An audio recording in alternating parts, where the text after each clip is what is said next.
Hi everyone, my name is Ollie. I am a software development engineer at Amazon. I work in AI. I use AI every day. Obviously, Amazon being quite a big company, AI is very within the culture. We've been using it for years. So I actually work on sort of some of the Alexa systems, some of the backend that we do there, specifically in the shopping department. So I work within building systems that allow you to shop via your voice. A lot of those systems are obviously quite complicated. So I've been working for 4 years at Amazon. I started straight when I was 18 years old on a degree apprenticeship program, and I graduated from that one, and I've been working as a software engineer there ever since. So everyone, it's Ollie that we've got to blame when weird objects turn up that we haven't ordered from Amazon because Alexa has overheard us. Hi everyone, I'm Mary and I am new to AI. It's so funny, Ollie, you started at 18, I'm well behind you.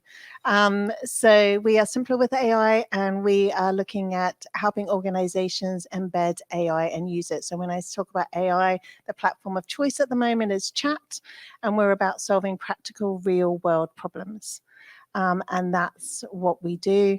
So actually, what is the return? It's not, so we see a lot of people talking about chat. It's this bright, shiny object. People will use it, get mediocre results, worry about that it's going to replace their jobs. We actually are the ones that will show them how to leverage it to get predictable results that will actually move them forwards. So we are in a happy place. Thank you. Hello, thank you for coming out on a cold night. So my name is Vincent. I work for my own consultancy called Brainstorm. I specialize in what would be referred to as wicked problems. So problems that are so complex. So problems that are so complex, they have such a multifaceted issue. Things like climate change being a big one, I can't solve that. But with issues like homelessness, I developed the Off the Streets and Into Work project, which networked all of the homeless agencies in London. And we got street homelessness down below 100 due to the work we were doing. Unfortunately, that's now exploded again. So I'm currently working on 2 big AI products, which I'm very happy to talk about when we do the one of which is building an LLM specifically for Brighton. So we could become the first city that has a personification in terms of its own LLM. The other one is recruiting and building for trying to make sure that this digital gap, the digital poverty, doesn't become a digital chasm, that we end up with a group of people who have no engagement with AI whatsoever. And so that's developing programs to have AI coordinators in small businesses, but also in communities and in organizations. So that's the kind of work I work on. Does this one work? Yeah, it does. Awesome. So hi everyone, my name is James, and if you came to the last Tech Jumpstart, you probably would have saw me up here as well. So I'm working with Dan on bringing Tech Jumpstart and helping people enter the industry. So a little bit of my story is that I started as an intern, and I'd had no clue what tech was. I didn't even know it was an industry. But I was so thankful that I did actually have that opportunity, because it's got me to the position where I am today. So I'll talk a little bit about kind of my experience with AI. So it all started when I joined my latest company called Zoovu. It's an AI product discovery platform. So what that means is that they create digital assistants for every kind of customer that you could imagine, from Microsoft to Dyson to Bosch. It just helps customers of theirs find the perfect product when there is just so many different options available. As you noticed, I mentioned Microsoft, so they are one of my main customers. And as of March, we flew out to Seattle to pitch to them. What we actually pitched was our GPT-4 assistant, and they were super impressed. And since then, my whole world has changed. As you've probably seen in the news, they are pumping a lot of investment into this. So we've been partnering very closely with them in the last 9 months to bring this live before Black Friday, before peak, the biggest time of the consumer electronics period. So yeah, looking forward to sharing some of those insights and what I've learned actually bringing this to market with a number of different customers and retailers as well. So really looking forward to sharing that. Thank you and welcome. Can I just have a round of applause for our panel for joining us? Thank you. Thank you. I actually, in my haste to introduce a brilliant panel, I did say it's been recorded. There's just a little bit of a update and information about Silicon Brighton. This is part of the Silicon Brighton meetup calendar, which is absolutely brilliant. And I would encourage you to look at the website up to there's 30 meetings now, I think. So I'll let Alex just tell you a little bit about them. That's where the camera is. Hey everyone, how's it going? Nice to see you all. Thank you for coming. Nice to see some of you coming again. Nice to see some new faces as well. So thank you so much for coming. Can I have the clicker actually? We have a few slides, I think. Right, cool. So yes, Silicon Brighton is an initiative that's local to Brighton, as you can imagine from the name. And something that we're really passionate about is the growth in the region to do with digital and tech. So this particular event is one of our favourites because it enables people who are thinking about entering the industry to come and all be together, talk about it, what's going on, and learn from some absolutely fabulous experts. But we have meetups for all of the kind of different facets of tech. So yeah, I really do urge you have a look because from this meetup, you'll probably want to think about maybe more of a specific path, and we may have like an event for you in which you can learn a little bit more. We are like a membership/supporter model, so we are able to provide this as like a community initiative. I don't want to overuse the word, but through the support of these businesses that kind of support the model, they really encourage it, and we kind of help them with their kind of halo effect as well. They say that they support an initiative like this, and it's just great because people can come and upskill, they can network, and it's all for free, and it will always be for free as long as we've got the support of these amazing companies. So we've got some events. We're coming right to the end of our events program for this year. So we've had like a mega year, but we're ending it really strong as well. So we've got Brighton Data Forum tomorrow evening at Barclays Eagle Lab. It's a really popular meetup. They've got like 1,000 members. Not that there'll be 1,000 people there, but it's online wise. They've got quite a presence. And tomorrow the talk is from a University of Sussex lecturer around ChatGPT. So again, like an AI themed, as from an academic perspective. So if that's something that you're interested in, definitely get to that. We've got an announcement of our partnership with Brighton Fringe. We've got a special event happening for that on Thursday. So that's really exciting. And then a couple of others. Async is like a web development meetup, and they talk about all things web development. And it's a really strong community. And then a sustainability meetup. So if you're looking to get involved with sustainability, then People Planet Pint would be the meetup for you. And they've got their kind of Christmas edition on the 7th. And then the all meetups meetup for Silicon Brighton is also on the 7th. And that's going to be where all of the people from all of the communities that we work with come together and cross-pollinate. And I know that we've kind of got a triple booking on that evening. So it's just one of those Thursdays that we have. But thank you so much for listening. I realise I'm a bit of a waffle. This is for the next meetup for Tech Jumpstart, which actually we have got a date for. So that's amazing. And then it's the Slack. No, okay. But just to let you know, we've got a Slack workspace as well, which is like an online forum for the Silicon Brighton community. And it's got like loads of channels that are really helpful if you want to get into tech. So thank you so much for listening. Sorry, it's a bit of a waffle, but yeah, have a fabulous evening. Thanks, Dan. Thanks, Alex. And actually, just a final update from me before we move on to our panel. People have been coming for a while have heard me talking about the Tech Native Academy, and we've been seeking sponsors for our initial one. We now have 2 sponsors, Dab Apps and Certain, who are both Brighton-based companies who will be taking on junior developers through the program. So we will be opening up recruitment for that soon, applications soon. So anyone who's interested on coming on that, it will be a 16-week intensive boot camp to get you ready to go into work, and 2 of the people will be selected to go into the job. So it's like a crazy kind of recruitment process, but the rest of you get free training, and then we'll try and get you into work as well.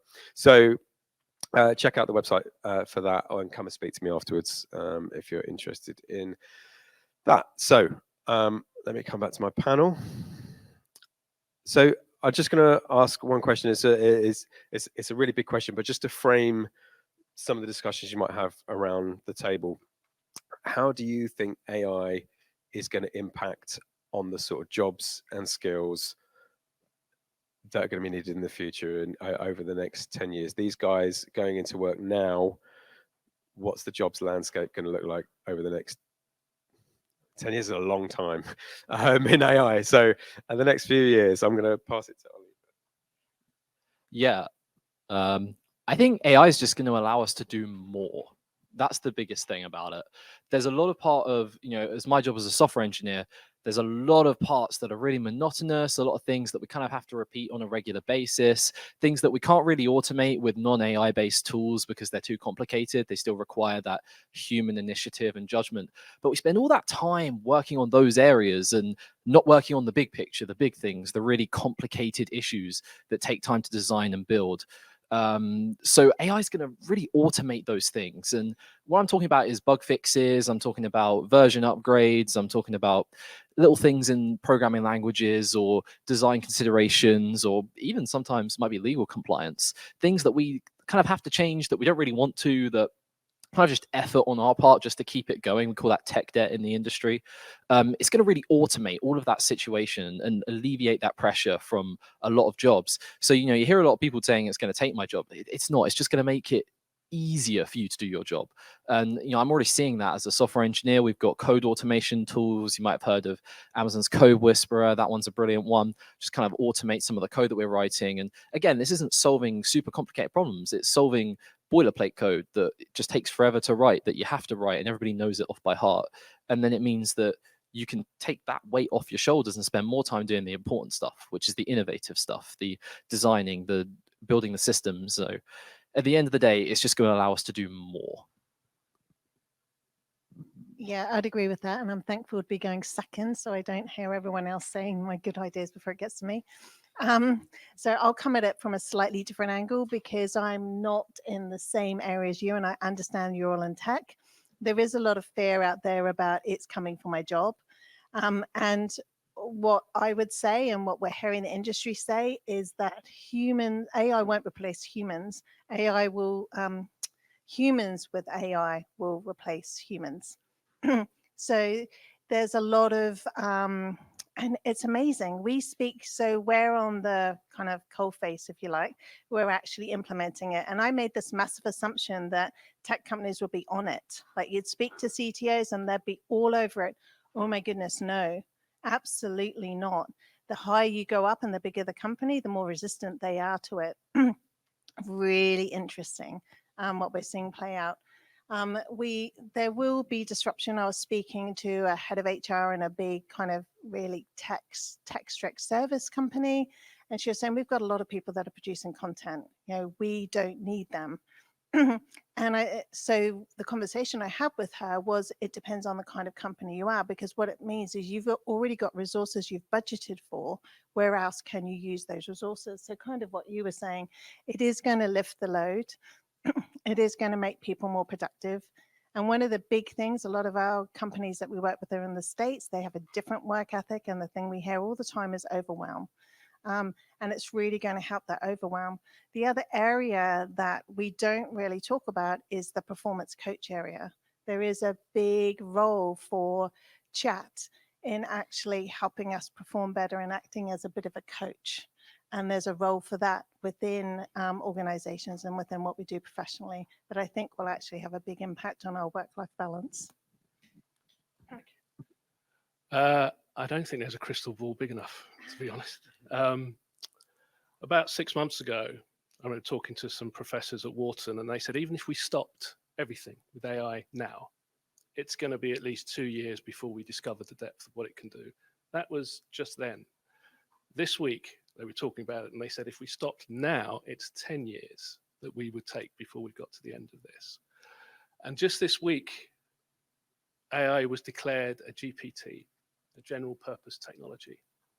There's only 10 other inventions in human history that have been given this. That's fire, steam engine, communications. And it's really hard club to get into. Lots of clubs have tried, lots of products, etc., have tried to get into it. They haven't passed the test of something which disrupts everything on a massive scale. Now that's a word there, disruption, which I think is really key. So part of my thing tonight is to talk about a lot of the soft skills that will be needed.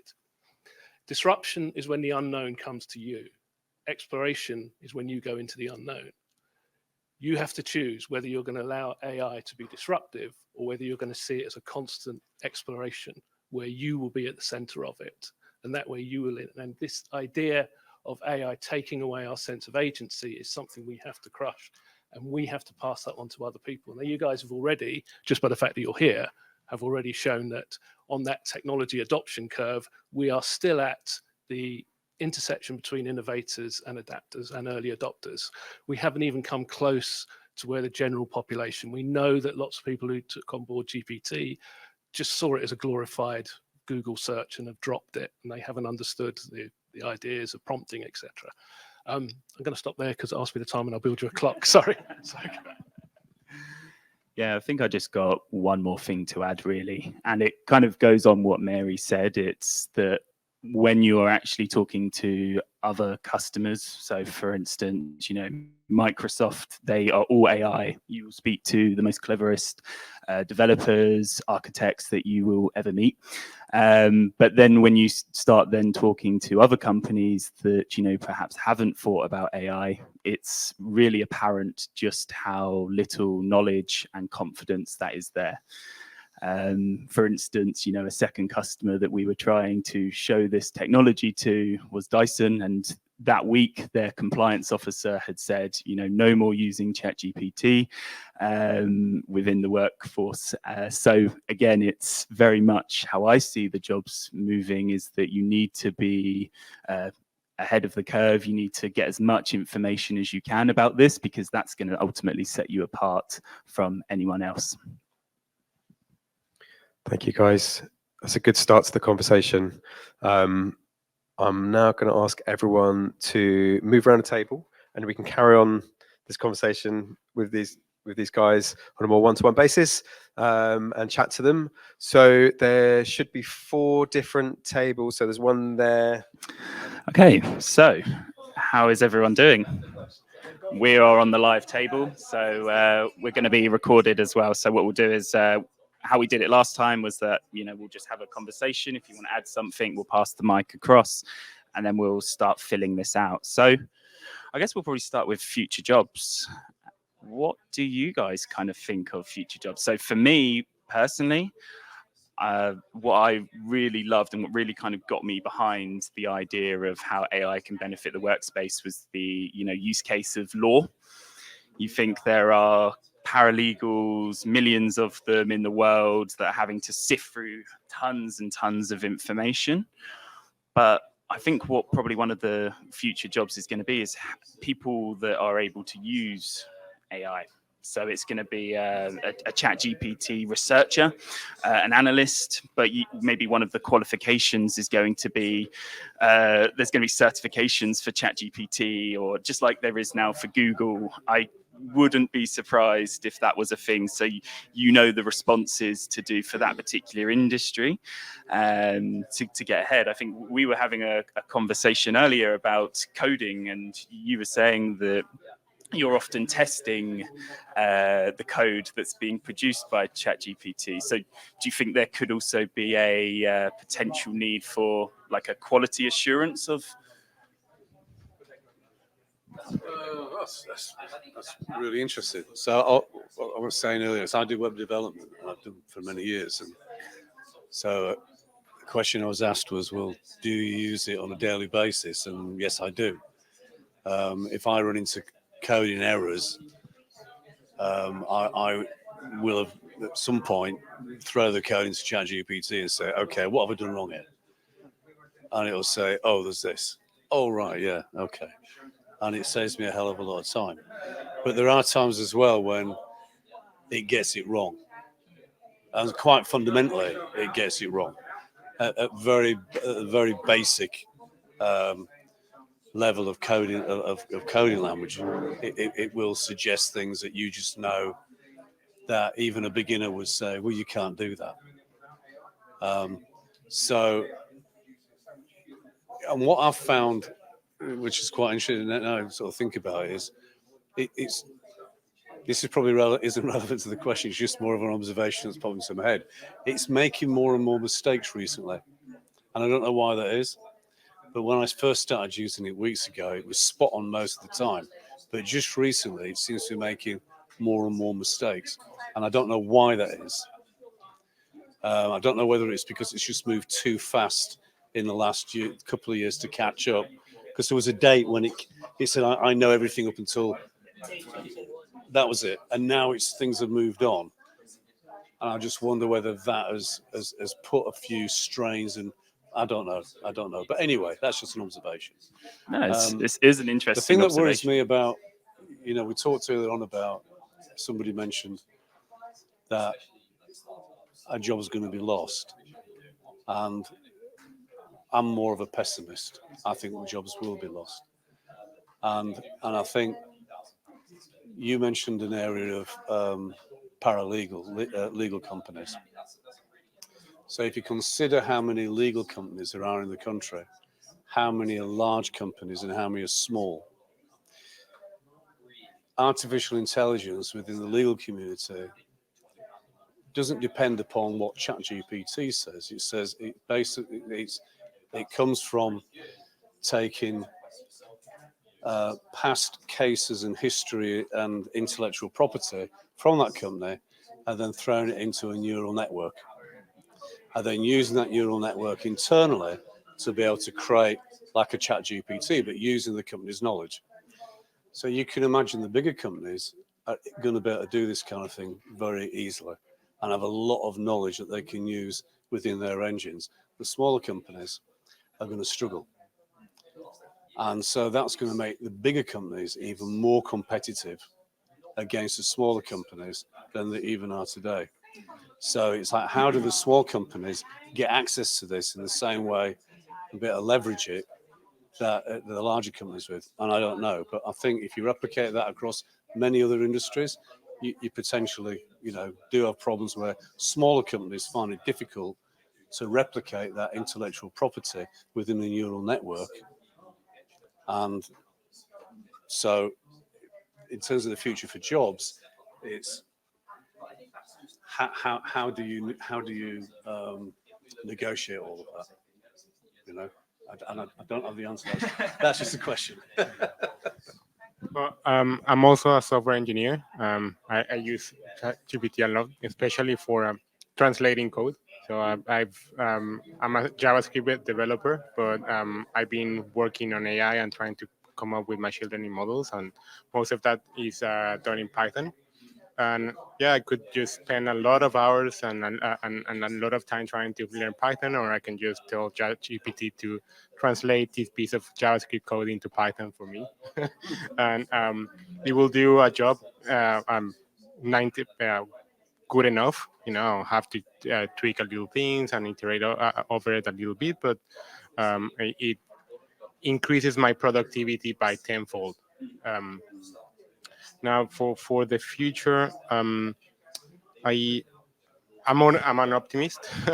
I think LLMs at the moment are something that's still behind a paywall. You still have to pay your subscription to know OpenAI to get access to ChatGPT 4. But at some point they will stabilize, and even an open source LLM will be as good as the best LLMs that other companies will have. And at that point, the true value it is of how you use it, what you use it for, and what kind of data you have that is proprietary for you. And one of the things that we've been looking at using ChatGPT in our company is to come up with internal questions to query our own data. So how are our customers using it? What kind of trends can we look at in our own data? And right now we're using ChatGPT with the normal, your API subscription and whatnot. But I think that's soon enough we'll be able to actually leverage one of the open source models, host it, and scale it even further. Yeah, that's interesting. I'm a software engineer as well, 3 in a row. But yeah, I kind of agree where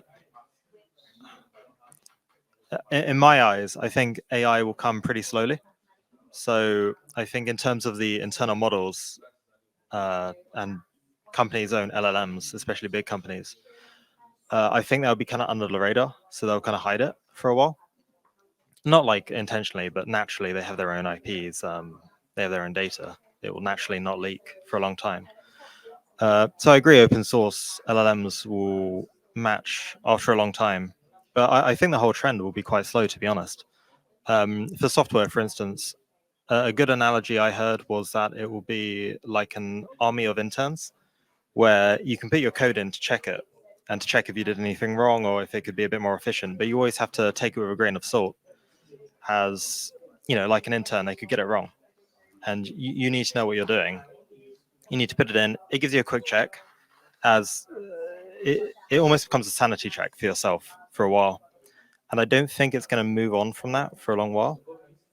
I might be wrong, of course. What do you think about the move from ChatGPT 4 to GPT 5? Because, the move from 3 to 4 was, Yeah. and now 4 to 5 could be what changes the game. And that could be to the point that you mentioned as well around it being overused now. It's diluted the knowledge within there, especially if it's searching the internet. It could be finding all sorts of different responses and things like that, especially if it's in Stack Overflow, I think it's called. It could just be all sorts, reading it and bringing it up, thinking it's true. But then the question is, does GPT-5 bring that forward even faster? And that takes us into our next question of, how can we prepare for that? So does anyone is anyone doing anything at the moment to prepare? I know that I'm trying to read and listen to as many podcasts as I can. I'm very fortunate that I get to live this every day. So I'm learning every day as it comes, but I think we were also talking earlier that it is hard to find that time to research it in and around your day job because it's this whole new concept that you're trying to learn. So I guess you guys there, are you also software engineers? Do we have a full house? All right. I'm not a software engineer, but I think recently I've just developed this interest to understand the AI. It's very interesting because where I'm coming from Africa. So what AI has done to me personally is like a person with, for example, with a low IQ, and then let's say closer to, now AI has taken us closer to the urban instinct who has maybe 165, because I think I understand the new ChatGPT has 155, right? So it's good for people like me who are coming from at least third world, whereby I think it's easier for us now to adapt here because okay, AI is here, so I think we can blend in. But now I'm also a bit worried about the future now when I put in the context of a student. So for example, things now have changed whereby I think in our days we used to think deeply on a specific assignment, but now the first thing that we're doing is just go to ChatGPT, ask, and we copy and paste and we paraphrase. So now I'm looking at now the bridge, how we're going to cross now we are the future employees. What will happen if we have been trained by now the ChatGPT, and then what will be happening with the future job? So to be honest, I think we need to be very sober about it because it's coming and AI is here. But now, how best can we prepare our students now so that they can adapt so.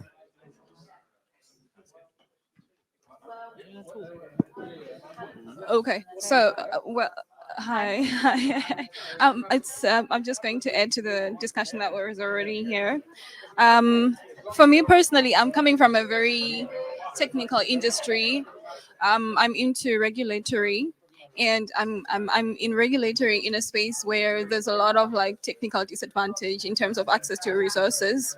So you'll find that we have got limited resources as to what's available that we can use to actually implement regulation. And it's a pharma industry. This is drugs. This is things that are important to people's lives. And when you think of it from that perspective, you realize that having ChatGPT is a supporting technology just makes it way better, improves your efficiency. Where you would have less people or you would have shortage of labor, you can just then complement the skill that you have and like upskill with ChatGPT or like all the AI technologies that are available. So I'll give a very like specific example. Right now we've got a crisis of what we call nitrosamines in medicines, where you'd have a regulator or regulatory expert who to look through a formula of like how a medicine is made, and they have to spot if there is like a nitrosamine in the medicine that could have penetrated as an impurity, right? But one person has to go through like 20 or 30,000 a month, right? Because of just how we have very few regulators who are able to go through this. But our people need medicines. We cannot screen out medicines. We cannot say we don't have time or people to look at it. So it means that they're not going to be very thorough, right? So imagine just how much better it could be to have an assisting technology that can screen out cancerous substances or impurities in a medicine.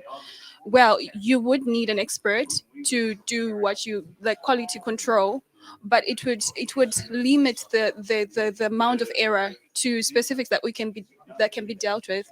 So eventually you'd see that coming from a perspective of shortage of resources, you'd actually really benefit from having artificial intelligence supporting your systems.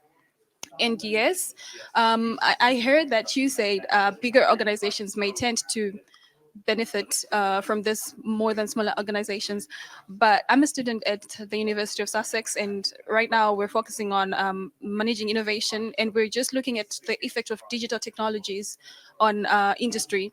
One thing that I've realized is that smaller companies are more open to adopting artificial intelligence and new technologies than bigger ones, simply on the basis of tacit knowledge, organizational learning, right? Bigger organizations are apprehensive about changing. Newer organizations understand the need to move with the times to adapt. So I agree with you, but I also feel like it might be one way or the other. Yeah. Yeah, and just to like piggyback off of what she said, I think it's an interesting space. Yes, it's exciting. Yes, it's changing a lot of things all at the same time. But rather than say I'm a pessimist or an optimist, I fall somewhere right in the middle. I think the next big jump is really from multimodal models, maybe not just text, and text-based LLMs. Fine, if GPT-5 comes, it's a larger model, larger, bigger, how many billion parameters, larger context windows. Yeah, but I think the really crazy stuff is when you can link vision to text and audio, and then being able to synthesize all of that and then give outputs that are useful. And I think that's where the next bit of magic is coming from. So is it going to change everything all at once? Maybe not, but the magic of having domain experts that are supercharged by being able to do so much more quickly and with so much more confidence is a net positive as I see it. I think yes, better to tool up and be familiar and with these skills, with these tool sets now rather than later, because someone else will learn them and will have that advantage over you, and then you have that to deal with instead. But ultimately, I'm more positive, or more my outlook towards it is more, there's promise as opposed to it'll take so much away. Because in any case, things will fall off the table. There's someone who's willing to move into that gap. So yeah, I mean, for me personally, I'm a software engineer stroke data scientist. I work at the University of Sussex as well. And it's really interesting when a domain expert has all of a sudden can cut the learning curve of being able to put tooling together and building models. It is light and day the difference as I found it. So I think net positive, yes. Do we have things to be afraid of as a society? Yes. People will lose their jobs. There are serious ramifications for that. But I think these risks can be hedged against. And being willing to engage with them in the first instance puts us in a way better position to address them rather than being or cowering away from the challenge, so to speak. I guess that's what I would put it. Right. So, what question are we answering? So, The question is now how to prepare now. fine. Yeah. That's fine. I can do how to prepare now. So I'm probably coming from a different viewpoint than most of the other people you're talking about, and probably a different viewpoint from you, because I'm all about the practical implication on the ground, solving real world problems. So on a person by person, on a team by team basis. So not just in the productivity terms, but what we're seeing is that on the ground, it builds higher performing teams. So when the mundane aspects are taken off people's shoulders, they can collaborate together. So we're seeing, like you are kind of talking about some of your projects, or when you're doing sprints. Actually, do any of you do agile? Or all of you do agile? Yeah. Okay. So one of the most annoying things about agile is user stories and figuring out the downstream and everything else. We've got 3 new agile teams that has been stood up for a company in the States, a big bank. You would not have heard of them. And we're kind of doing an experiment. One AI enabled, the other 2 aren't. And these are new teams, multidisciplinary teams that are drawn throughout the organization. And agile teams cost a blooming fortune. And so far, we're seeing that the agile team that's AI enabled is getting 6 hours back, and that's just the beginning, because they're able to use chat to help them with the user stories. They come through at a much higher level. They'd usually take about 2 weeks, because this is a massive UX that they're putting in, and they're not having to take that amount of time. So it's freeing up the creative time. The team are happier. They are performing a lot better as a team. They are building more trust. There is more honesty and transparency.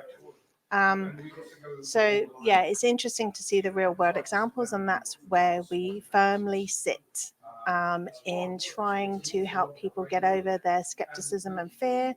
Normal to be, even the experts in the field have no idea where we're going.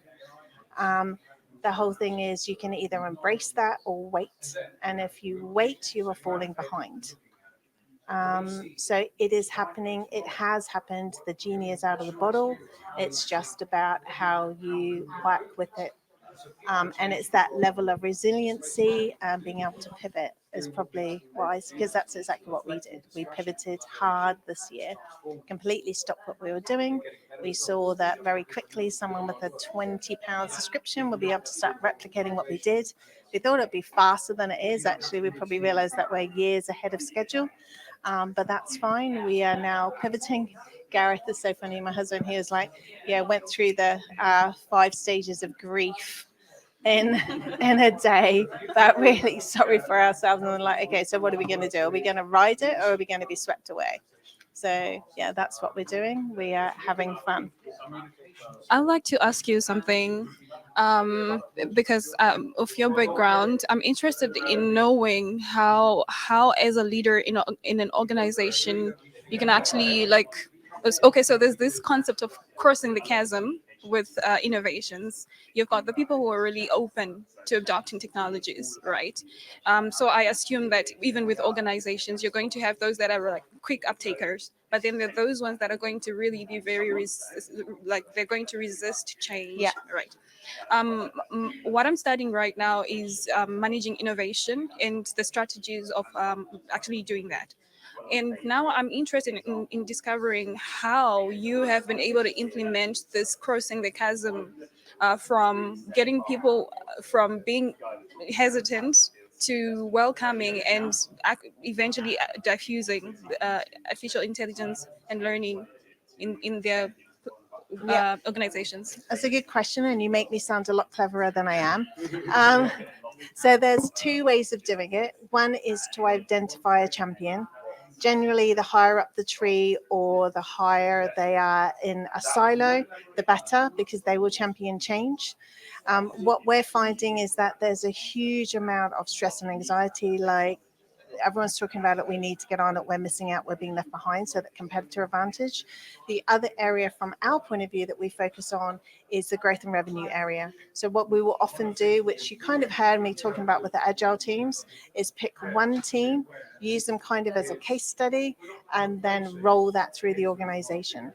So where we generally do that, that might be a little bit more challenging for you guys, is we'll do that in the sales and marketing area, because that's the revenue generator of the organization. So, and it's also quite isolated. If they mess up or do anything big there, it's not like your pharma.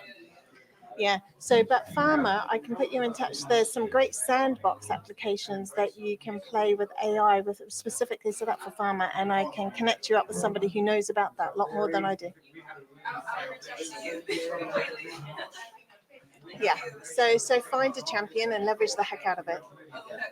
I was like, God, that was amazing. I was like, this. We've got Ollie coming over here. Is Ollie coming here?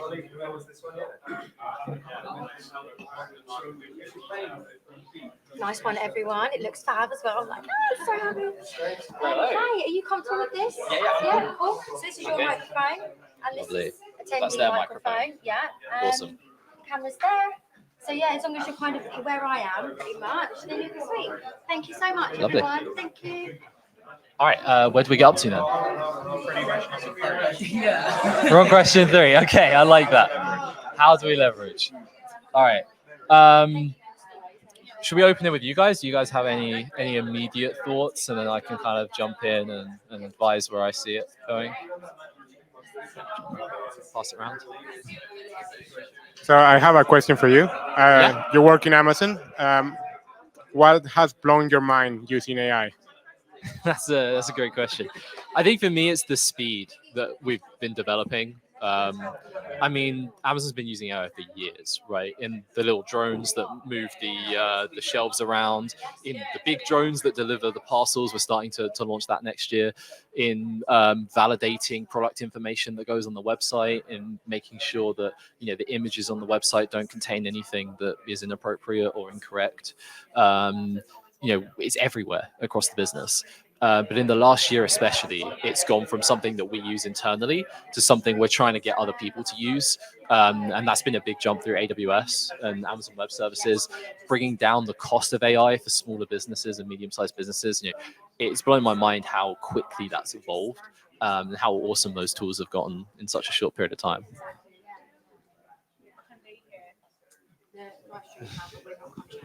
And in your personal day-to-day, do you use ChatGPT? You use AWS tools, or? Yeah, I mean, I'm coding a lot of the day, so we use Code Whisperer a lot of the day, which is like an Amazon-built tool that allows us to. You can use it externally as well. You guys can, you guys can use it. It's open to the public.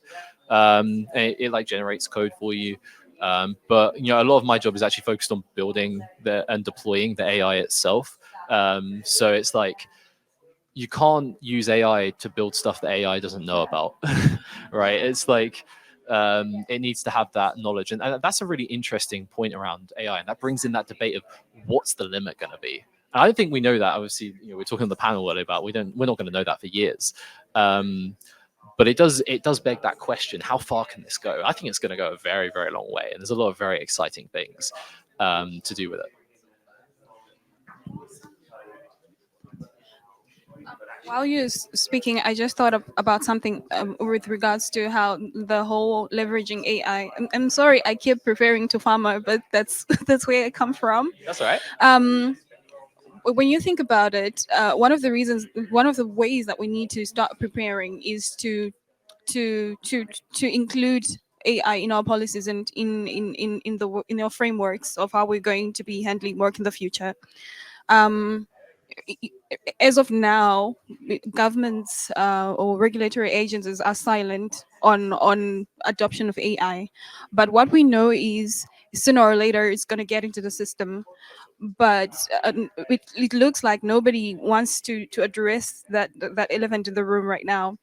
When you look at what happened during COVID, the world was forced to quickly adapt to finding solutions. In the regulatory landscape, people had to approve drugs really quickly, right? There was no policy or strategy that advised on how that would be done, right? There's going to come a time as well where AI is going to be forced on us, and if there's no preparation through adopting AI and its uses into our regulation and our frameworks, we will not be able to use it or utilize it. So part of leveraging AI right now is to think in the future for if it's the United Nations, if it's the World Health Organization, they now need to think about how they're going to merge AI with their processes, how they're going to use AI as a smart assessor of a drug. And that this is things that we need to start looking at right now, but we need the people who make those decisions to be aware. Yeah. Yeah, great observation. One of my friends is trained to be a doctor at the moment. He's Imperial, and he's talking a lot about how do they use AI within their research for finding all of these sorts of things. So he was looking at using AI to look at this study that they had done on patients with dementia to try and see if they could link and see a different like causal point. It was really interesting. He was explaining a lot of it to me. I'm not very medical, so I didn't understand a lot of it, but I think we're looking at it, but we're not looking at it it's very privately. Like it's all the private sector. It's the places like universities. There's a lot of research going on, which is awesome, by the way. We need more of that. And the students and the lecturers, they're picking up. They're trying to use AI wherever they possibly can. But we need more of it. And I think that's the big thing. We need more of it. We need more governments to get on board. We need more funding. And that's just my personal opinion. And the sooner that we can develop these sorts of models, the sooner we're going to be able to see real results as well. And a country like the United Kingdom, we're very big on medicine, right? We're very good at producing like medical drugs. Obviously, AstraZeneca came up with an awesome vaccine for COVID. And if we want to stay a global leader, we got to invest in these technologies. So I'm getting towards the end of my career, and you guys are at the beginning of your career. So if I think back to when I was your age, it was at a time when people my age were ignoring the internet, were ignoring e-commerce. So when I was your age, I was working in companies where we could see what was coming down the line. I mean, we were still working with dial-up then. Dial-up internet, when you I read about that in the history book. And I still remember sitting in my office. And my secretary used to print out my emails and bring them to me. so yeah. But you had email, not a fax. Yeah. She used to print out my emails and bring them to me, and I'd take them on the plane in a big pack. But I could see then, and people my age at that time could see, that our senior leaders were missing a trick. They couldn't see what was coming, and I think that's happening today. I think that a lot of senior leaders in business just do not get it, do not understand it. And I've met a lot of young people recently. I heard a statement earlier. Someone said, it's not human beings that will replace you. It's not AI that will replace you. It's humans with AI that will replace you. And I've met a lot of young people recently that are using AI in the workplace, and their bosses don't know they're using it. And some of their colleagues don't know they're using it because they're scared of it. But these young people are kicking ass. They're writing amazing reports. They're writing amazing emails. They're attending meetings well informed on subjects that people their colleagues aren't. And these so they are already pushing themselves above the pack, if you like, by this technology. And I think the same we'll be in the same situation as we were when I was your age, where you've got the problem that you've got a lot of senior leaders that just do not really get it or understand it. And if you can work for a company where those people, where your leaders do understand it, then you've really got to a good place. Yeah, really good point. Really good point. I think this is where we come in as to be that driving factor and to make it aware. And I think there's going to be a shift eventually. There'll be a change, but will it be too late for companies? And we see this every time there's some major technological revolution. We see the big players that existed before, some of them don't make it. And that's because they were too late to adopt. You know, I like to look at the example of like Dell or you know, these or HP computers, right? You know, these massive computing giants, and you know, you don't hear of them anymore. You know, unless you're buying like a £250 thing from Curry's PC World, like. What's your biggest fear? My biggest fear. I don't really have many fears, and that's truly honest. I don't know. Maybe it's just I'm a positive person. I'm pretty excited about it. Is the biggest thing. But I don't really have many fears. I think, you know, with the discussions that I'm having with my peers, my colleagues, with like my friends that are studying computer science, you know, everyone seems to be using it in the right way, in the responsible way, in a way that is gonna benefit humanity. Obviously, there's the fear that somebody uses it in the wrong way. But that's where we have to hope, you know, some government regulation comes in at some point. But you know, that's just my personal opinion on that. So we'll move to a position where, you know, the future is being governed by humans, right? AI is not making those decisions. We're making those decisions.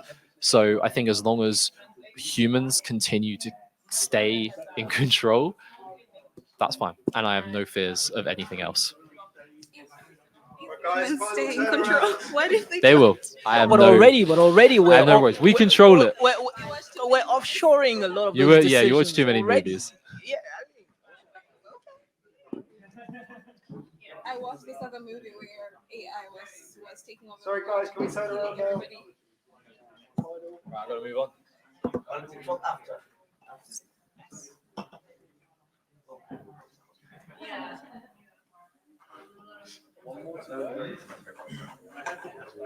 Shows how old I am.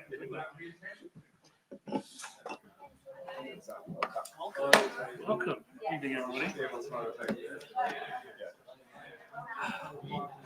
Do I stand up? Do I have to use them? Evening, everybody. Again. Oh, no, it's not even working again. So you won't hear No? it. Oh, I won't hear it. Oh, okay. It's just All right. purely for the Okay, stream. you are going to edit this, right? I know it's out live stream.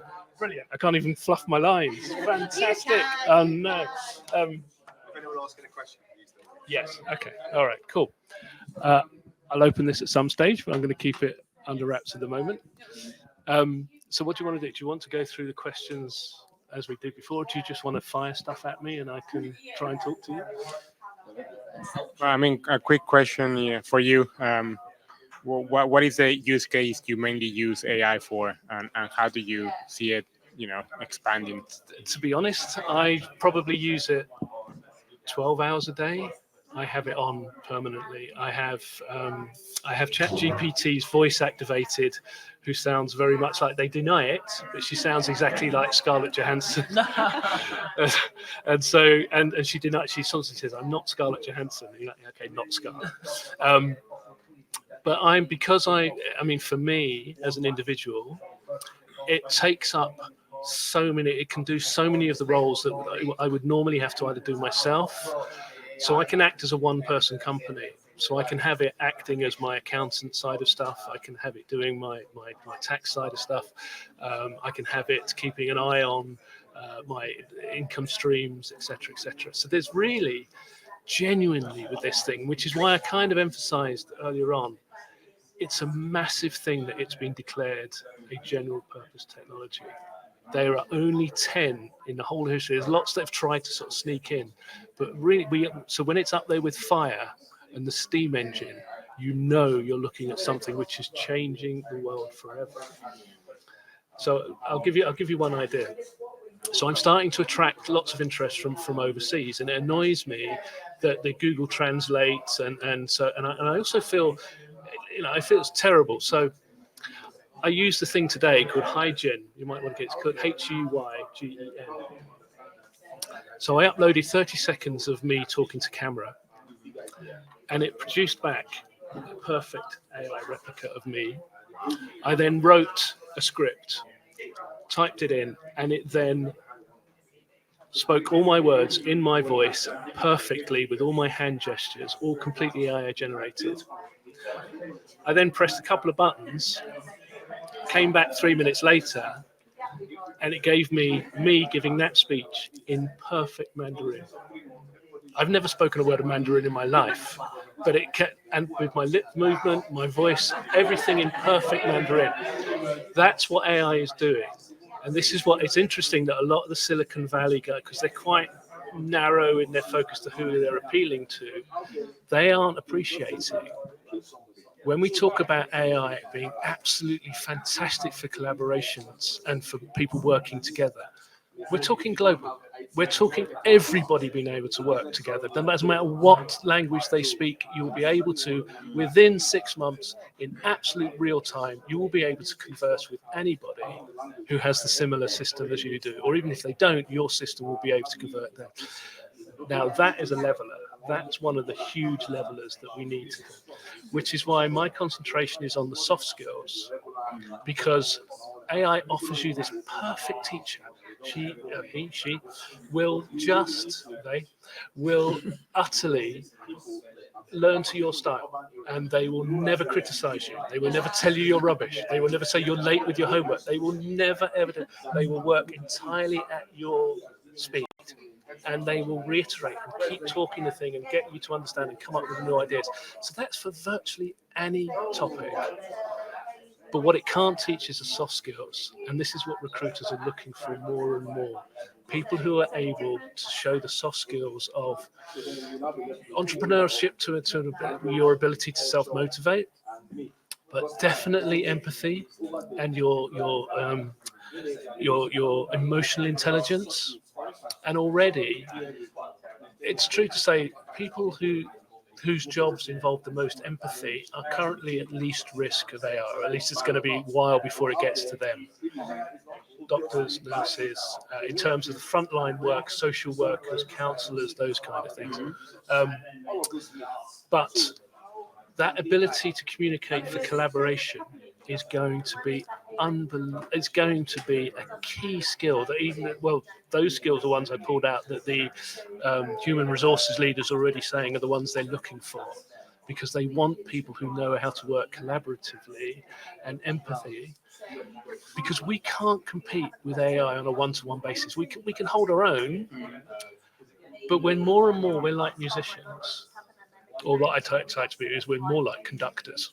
That if you learn to conduct, you can have this amazing orchestra. If you don't, you're just somebody waving a stick up and down. But in terms of our individuality, what we've got to bring to AI, we are like musicians, where you can still make money as an individual musician. You can go and do your gigs and what have you, but you're going to make more money as a band, or as a group, or as an orchestra, or working with groups, because that is AI can't do that yet. It can't collaborate, and it can't bring that level of sheer abstract ideas that human beings are able to come up with as a group when they work together. So your ability to work together, and if you can champion that, and if you can show a recruiter that you are good at doing that, or that's something that you've been working on as your skills, or something that you can give them an example of. And the other thing I really try and emphasize more than anything else, so most of us are brought up now, and humans are by definition, we work to what's known as a big bang way of working. So let's say you're launching a product, or you're opening a shop, or whatever you're doing.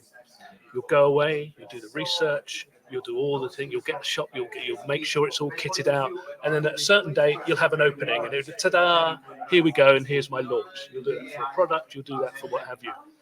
AI doesn't work like that. If you look at ChatGPT, they are constantly bringing out versions of it on a rolling basis. We have to adopt that mindset, because AI is there. It can launch the products for you, it can launch your ideas, it can come up with, get it out there, and then iterate. So you change from big bang to what is referred to as GID, gradual iterative development. And you want to do that in your mind as well when it comes to learning things.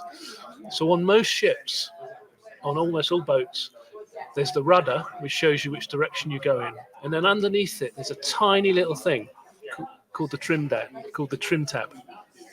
And just the little adjustments to the trim tab can change the entire course direction. And you want to be doing that with your ideas, to be making iterative. So let's say you launch a product and then you say, okay, let's see what the world thinks of it. And now I'll start. Obviously, you don't launch the biggest load of rubbish and then hope, but you don't wait for perfection. You don't do for massive market research. Things are moving too fast for that. And as I said earlier on, be very wary of anybody who tells you that they can tell you what they can forecast what things are going to be like in 10 years' time. I'd be wary of anybody in 5 years' time. I will kind of look at somebody askance if they're telling me in 3 years' time. I used to do a newsletter to people interested in AI, and up until last year, I was sending it out once a quarter. Beginning of this year, went to once a month.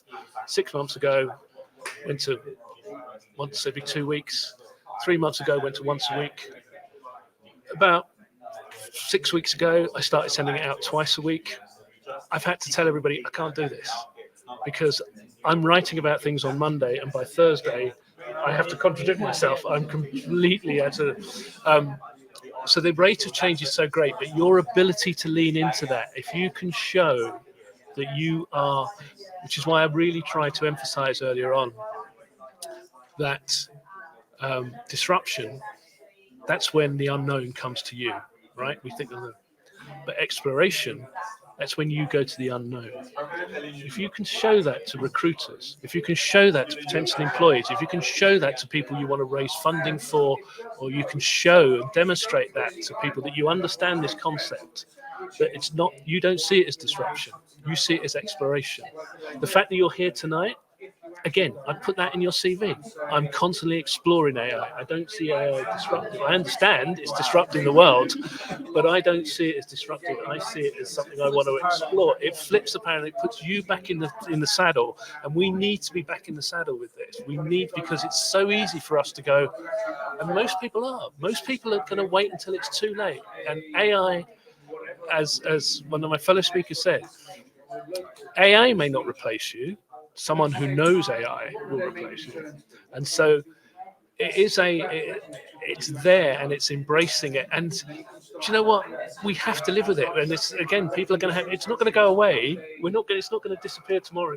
So unless we can make the best we can with it, and again, just by showing that, you're already way ahead. As I said, with the technology adoption curve, we are still, so innovators, innovators, early adopters, pragmatic adopters, reluctant adopters, laggards, people who are left way behind. We're still on that second bit between innovators and early adapters. We haven't even reached, and this one is the big one.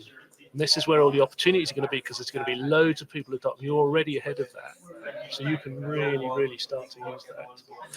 All of this stuff about emotional intelligence and soft skills and stuff, and some of the projects I'm working on, they're all on my website, so they're for free for you guys to just take what you want. And feel free to drop me a line. I'm on the usual socials, but under murphy.vincent.co.uk. I'm very happy to talk to you guys if you want to get in touch with each other, but also via Silicon Brighton. A quick question. So when you say a human that knows AI will replace you, like what do you advise to start with? Is it playing around and chatting with ChatGPT? Yeah, it's the only way to learn. Absolutely, the only way to learn. It's a bit like driving a car. It's going to take you about 4 hours sitting. You can learn on all of the virtual machines you want to learn to drive. None of it counts as the same replication for when you get inside the seat. So we don't have much time left, and I don't want to keep everyone really, really late, but there's a good opportunity for a few minutes of networking at the end. I just wanted to get the opportunity to say thank you to everyone, and also to just ask just for the 4 panelists sort of key takeaways. There were so many good conversations going on around those tables. Just a couple of minutes each, just on 1 minute each, on your key takeaway from the conversations that you had around those tables. Yeah, I think my favorite thing, and we all kind of talked about this, was how AI is just going to make all of these more technical complex concepts more accessible to the wider population. A lot of big applications, big things that we have in this world, and things that took years for engineers and product designers and managers to build, can, they're now just being generated with a couple prompts inside a powerful model. So it's going to really, make things accessible to everyone, and it's going to allow, all of us to bring our ideas to life a lot faster and hopefully a lot cheaper. A minute? Okay. So first of all, I'm jealous of all of you. I was speaking to someone else earlier, not looking at you, John, and just saying you guys you're in for a ride. This is going to be fun kind of at the beginning of your career, and the fact that you're also open to it. And one of the things I found interesting, which was really a conversation we dived into on the last table, was the lack of diversity that's actually built into chat by default. Its default is white, middle-aged American man. So it's important to realize that. And Gareth was talking about, he asked for a list of the top 20 authors and copywriters in the last 50 years or something. And the first 19 were men, and number 20 was a woman. So it's just important to be aware of that, because you can correct that bias by asking the right questions. It's all about what you put in. So it's really interesting. Thank you so much, everyone, for being open with that. And the other thing that always makes me laugh is that you all need to know that chat lies. So chat is a people pleaser. It will give you the answer you want. So and if you don't believe me, ask it to add up 2 + 2. And when it says 4, ask it if it's sure. And when it says 4 again, ask it if it's sure again, and see what happens. So I've done your training course Yeah. with you. Mary and Gareth did a brilliant training course with Simpler with AI, how to use it. And one of the things you said is, ask it, are you telling the truth? Yes, absolutely. And then it will tell the truth, won't it? Yeah. It will say, if you ask it directly, it will tell you. So be aware when you're doing your masters and you're asking it to set up your bibliography and it comes up with all these links and looks like it's perfect, please ask it if it's telling the truth. And please don't copy and paste prompts into the work that you submit, because we've heard from a few lecturers that happens as well. So use it as a tool, use it to reflect, use it to collaborate. Don't use it to get your answers or any of your answers. It's meant to be collaborative. I will add on to that. So look up, it's Professor Synapse. And they're a group of really, really talented who have worked on a series of prompts that you just ask for Professor Synapse when you sign on to it. And it will answer in a much greater and deeper, it will assign an expert to each of your systems or every question you ask, rather than generalized. Another hint, you can ask it to take a deep breath, and it will start to think, and it will start slowly, and then it's slightly better at maths than it was there. But yeah, from tonight, again, I do think the way we think in terms of big bang thoughts and changing to the gradual iterative development in just our own mindsets is a huge, huge way that's going to be as we move forward with AI. That this idea of launch fast, fail fast, and just put things out there and then start to work on them and work on versions of them. The thing is moving so fast that you can't afford to spend years and years in development of, and that goes for your own learning stuff as well. That's you getting out there and starting to learn quickly and then adding to that learning as it goes on. But as I said, the fact that you guys have come out tonight for it, you're already ahead of the curve. So, and yeah, you really are in for an amazing part. Might not always be the most fun, but it's going to be really interesting. So. Yeah, I think it just takes looking at the news in the last couple of weeks, just how much AI is in the public eye, because we have our own episode of Love Island taking place with the CEO of OpenAI moving to Microsoft and then back.